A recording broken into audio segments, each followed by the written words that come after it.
Have a one-on-one conversation. Yeah, this one's actually kind of hard to understand because you all don't understand that your kind of superpower, or you're kind of like, you have the superpower, which is that you're an individual and you're not that big, and you can actually give people like your like one-on-one time, which is actually kind of interesting. Let me see and I think what I mean by that is, right now at this stage, like I said earlier, all of you have like this 1996 Honda Civic, right? It's like, why are people gonna like check out your Honda Civic? It's not because it's a good car. You know, that's like maybe they get in because of that, but no, it's because they enjoy the conversation with you. They think that you're interesting. They think that what you're working on and how you're talking about it is interesting. Because you're telling them this Honda Civic is gonna be sick in like 2 months, and they're like, oh shit, cool, like, can I check it out right now? Like, give it a shot. Does that kind of make sense? It's like your actual power is that you're an individual and you're someone who cares about what you're working on. You're not just like another like NPC that's trying to sell something on the TikTok shop, which is, I don't know, it's not as interesting. And never underestimate this, ever. I'll give you an example here just for myself. My first customer ever for this company, for Zip Homeschool, was this woman named Lucy Moore. She had a young daughter. She was from, I believe, Texas or Georgia. And every single week, I'd have a conversation with Lucy one-on-one. Just to give you guys context, at this point, I was offering my customers a curriculum.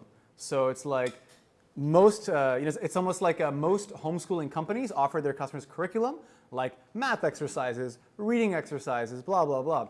Now, of course, I didn't have any curriculum. That takes years to build up. It takes expertise to build up. But what I did have was myself and this fake person named Griffin, who I mentioned at the top here. But you know, me and Griffin we're a dream team. And essentially every week, on every like I think Monday or something, I talked to Lucy one-on-one, 30 minutes. She'd tell me what her daughter was struggling with. I would literally then go learn about how to make good exercises for her daughter. And I would, at the end of every week, Friday, give her a Google Doc with all the exercises that she could do with her daughter and reading and math.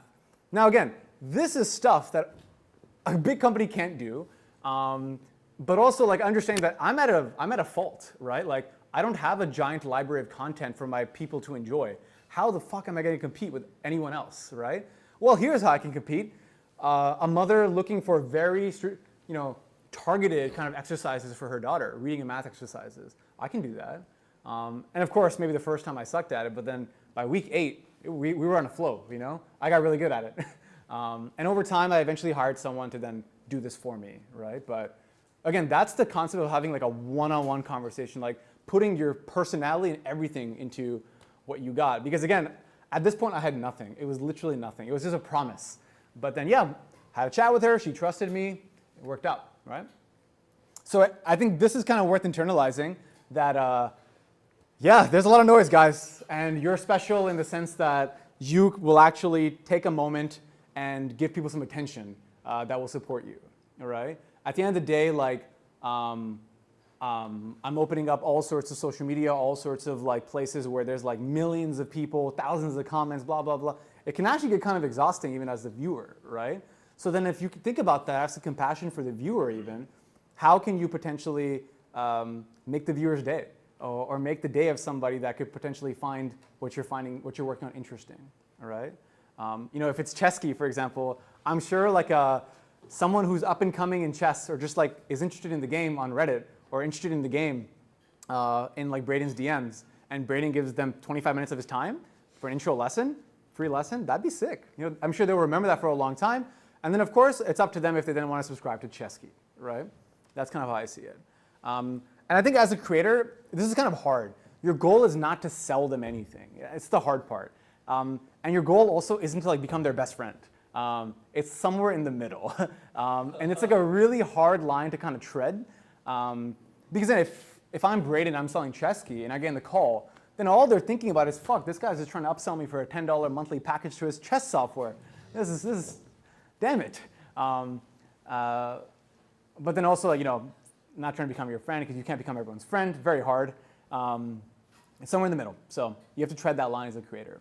And again, so what do you do on these calls, on these emails, on these on these in real life conversations that you have with the people that are interested in what you're working on?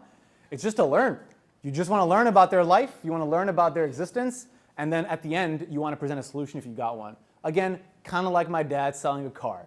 You just learn a lot about their life, about their family, about their existence. And at the end, hey, if they want to if they seem really protective of their teenager and selling the blind spot detector thing makes sense, then he'll do it. You know what I mean? That's kind of like the difference versus just being like, hey man, buy these blind spot detectors for $2,000.